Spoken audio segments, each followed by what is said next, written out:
అతను ఒరిజినల్గా ఈ కెన్ ఎఫర్ట్, చాలా రిచ్. ఒక దేశానికి రాజ్కోట్ ఏదో సంస్థానానికి దివాను వాళ్ళ నాన్న. మరి వీళ్ళు ఇష్టం రాస్తారు, మన జనరేషన్కి తెలియదు, వచ్చి ఇలాగా అనుకుంటున్నారు. అవును, సుట్టేసుకునే ఇక్కడికి వచ్చి ఆ గాంధీ సినిమాలో క్లియర్గా చూపించారు కదా, ఇక్కడికి వచ్చి ఇండియా అంతా ఒకసారి తిరగాలని తిరుగుతూ ఎక్కడో ఒక నది దగ్గర ఆడవాళ్ళందరూ కూడా స్నానాలు చేస్తున్నారు, ఆడమగ పిల్లలను. ఆయన అలా చూస్తూ నిలబడిపోయాడు. ఏంటంటే వాళ్ళు స్నానం చేసి బట్టలు కట్టుకున్నా సరే పూర్తి కవరేజ్ లేదు, ఏదో చిన్న తువ్వాలు కట్టుకునో చిరిగిపోయి చీర కట్టుకునో వెళ్తున్నారు. అది చూసి చాలా బాగా తీశాడు ఆ సీను. చూసి వెంటనే ఈయన బట్టలు తీసి ఆ నదిలోనే వదిలేస్తాడు. వదిలేసి ఆ వేళ నుంచి ఈ దేశంలో వాళ్ళు ఎలా బతుకుతున్నారో నేను అలాగే బతుకుతాను అని చెప్పి ఆ వేళ నుంచి ఆ కోచికోటే కట్టు తిరిగేవాడు. గాంధీ సినిమాదే సీన్ ఇది.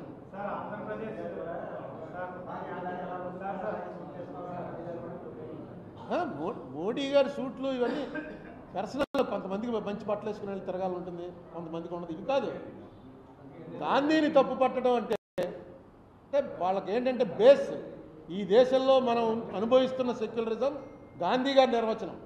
ఈశ్వర్ అల్లా తేరే నామ్ గాంధీ గారు చెప్పాడు. ఇది తప్పని భూతని అల్లా ఎక్కడి నుంచి వచ్చాడు? ఈశ్వర్ అల్లా తేరే నామ్ అన్నది దాంతో అదే స్టార్ట్ అయింది.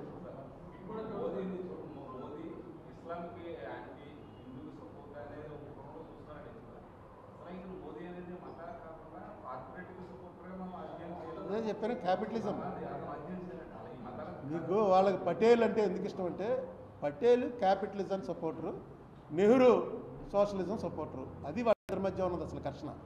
లేకపోతే పటేల్ నెహ్రూ కింద చూసేవాడు, 11 ఏళ్ళు చిన్న పోరా, నీకేం తెలిసి ఇవన్నీ అక్కడ అమెరికా వెళ్ళి ఇంగ్లాండ్ వెళ్ళి వచ్చి అక్కడలా ఉండాలనుకుంటావు, నీకేం తెలియదు, ఇండియా తెలియదని ఆయన అనేవాడు. నెహ్రూ కన్నా తీవ్రమైన సోషలిస్ట్ ఎవరంటే సుభాష్ చంద్రబోస్.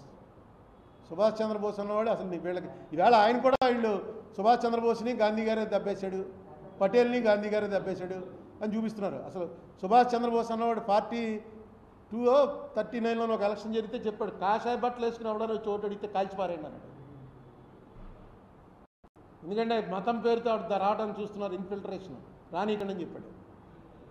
అది వాళ్ళని కూడా ఇప్పుడు ఏం చేస్తున్నారు, ఎవరెవరైతే గాంధీకి నెహ్రూకి వ్యతిరేకమో వాళ్ళందరూ మాకు అనుకూలం అన్నట్టుగా ఇస్తున్నారు క్యాంపెయిన్. అది నిజం కాదు. అదే అందుకే ఫస్ట్ వచ్చింది a campaign, misinformation and disinformation. India first వచ్చింది.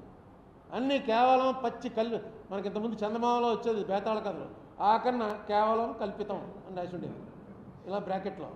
అలాగే వీళ్ళు పెట్టేవన్నీ కేవలం కల్పితం.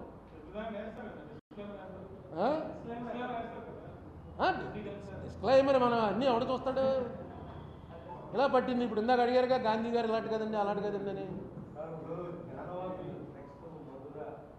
ఏమండి వరుస పెట్టి ఇప్పుడు మన రాజమండ్రి పెద్ద మసీద్ దగ్గర వేణుగోపాల స్వామి గుడి ఉంది. వాళ్ళు ఇంకా ఆధారాలు ఎతకాలి. మీరు బయట వెళ్ళి చూడండి, 2 ద్వారపాలకులు ఉంటారు. తీలేదు ద్వారపాలకుల్ని, అలా ఉంచేశారు. గుడికే ఉంటారు ద్వారపాలకులు, ఉంచేశారు అలాగా. ఎందుకంటే ఇక్కడ రాదా గొడవ. ఆ వేళ అక్కడ ఇస్లాంలోకి వేణుగోపాల ఉద్దేశం ఏంటంటే, ఆ వేళ వేణుగోపాల స్వామి గుడి దాని ధర్మకర్తలు ఎవరైతే ఉన్నారో వాళ్ళలో వాళ్ళ కుటుంబం, ఆ గుడి అప్పుడు కుటుంబాలకే ఉండేవి గుళ్ళు, ఎండోమెంట్లు ఇవేం లేవు. ఎవడో ఆయన మొక్కుకున్నానో ఆయన గుడి కట్టించేవాడు. ఆ గుడికి సంబంధించిన కుటుంబంలో 10 మంది ఉన్నారు. 10 మందిలో 9 ఇస్లాం తీసుకున్నారు. తీసుకున్న తర్వాత ఏం చేద్దామంటే మేము ఇక్కడ పక్కన మసీదు కట్టుకుంటాం అన్నారు. ఇవన్నీ రక్తపాతంతో ఏర్పడినవి కాదు, ఒక డివిజను. అలాగే ఇప్పుడు క్రిస్టియన్స్ ఉన్నారు. ఈవేళ క్రిస్టియన్స్ మొత్తం మనకు తెలిసిన వాళ్ళందరూ క్రిస్టియన్స్ అయిపోతున్నారు. ఏంటంటే నవ్వుతాడు. ఏంటి తప్పేంటి?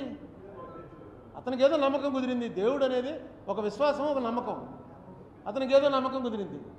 అందరూ క్రిస్టియన్స్ అయిపోతున్నారండి, అందరూ క్రిస్టియన్స్ అయిపోతున్నారండి. యూనిఫామ్ 7 కూడా అది బ్లండరు. అది ఇప్పుడు ఇగో కాశ్మీర్ లాగే ఉంటుంది. కాశ్మీర్ 370 తీసే ఉన్నారు. 370 ఎప్పుడో పోయింది, చెప్పలేదు మనం. ఒక్కొక్కటి తీసేసుకుంటూ వచ్చారు. ఏ రోజునైతే సుప్రీంకోర్టు పర్వ్యూలో కాశ్మీర్ వచ్చిందో ఆ రోజునే పోయింది అది. కానీ చెప్పలేదు. అక్కడ వాళ్ళు కూడా పరిపాలకులతో మాట్లాడుకున్నారు, ఇగో బాబు ఇది తీసేస్తున్నాం అని.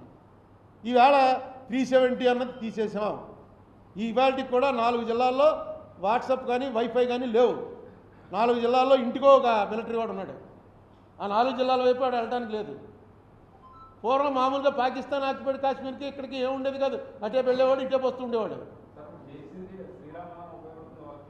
ఏదండి జై శ్రీరామ్ అందరికీ ఉపయోగపడుతుంది. వీళ్ళు ఈవేళ మొదలెట్టారు కానీ మేము ఎప్పుడో చిన్నప్పటి నుంచి చెప్తున్నాం. శ్రీరామనవమి వచ్చిన తర్వాత జై శ్రీరామ్ అన్నాం. అసలు మనలో చాలామంది లీడర్స్ శ్రీరామనవమిలోనే పుడతారు. ఎందుకంటే శ్రీరామనవమి టైంలో పందిర్లేసి అదే ఒక లీడర్షిప్ క్వాలిటీ, నలుగురి దగ్గర డబ్బులు కలెక్ట్ చేసి.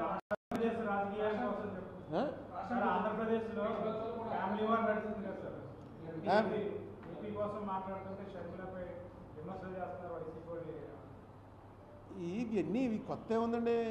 షర్మిల జగన్ అన్నా చెల్లెళ్ళు ఎడ తీశారు మమ్మల్ని. అది నాయుడు రామూర్తి నాయుడు ఎవరు ఎడ తీశారు? అశోక్ గజపతిరాజు, ఆనంద్ గజపతిరాజు మా చిన్నప్పుడు వీళ్ళిద్దరూ ఎప్పుడు చెరో పార్టీలో ఉండేవారు. ఇద్దరు ఓన్ బ్రదర్స్. ఎవరో ఎడదీశారు? ఇప్పుడు ఆ కేసీఆర్ నాని బయటికి రాగానే వీళ్ళు టికెట్ ఇస్తున్నారు. ఎవరో ఎడదీశారు? ఒకే కుటుంబంలో ఇద్దరు ఉండకూడదు చెరో పార్టీలో.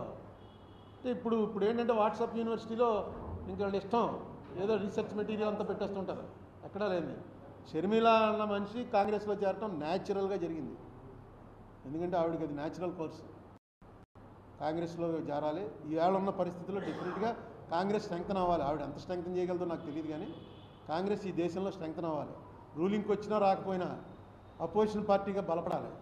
బలపడితేనే ఎవడన్నా అడిగేవాడన్నా ఉంటాడు. ఏమో మీరు చెప్పాలి. రోజు జనంలో తిరిగేవాళ్ళు. షర్మిల డెఫినెట్గా రాజశేఖర రెడ్డి గారి కూతురు. రాజశేఖర రెడ్డి గారి మేనరిజమ్స్ అన్నీ ఉన్నాయి. మాట్లాడుతుంది, బయటకు వచ్చింది, చేరడం ఏ తెలుగుదేశంలోనో చేరితే అనుకోవచ్చు ఎంపీ అవ్వటం కోసం చేరిందండి, లేకపోతే ఎమ్మెల్యే మేమే పారేద్దాం కదా, అది పెట్టచ్చు. కాంగ్రెస్లో చేరింది. వాళ్ళ పార్టీయే కదా కాంగ్రెస్. జగన్మోహన్ రెడ్డి ఫస్ట్ ఎంపీ అయింది కాంగ్రెస్గా. దీని మీద ఎక్కువ డిస్కషన్ అనవసరం. ఎవరిష్టమైన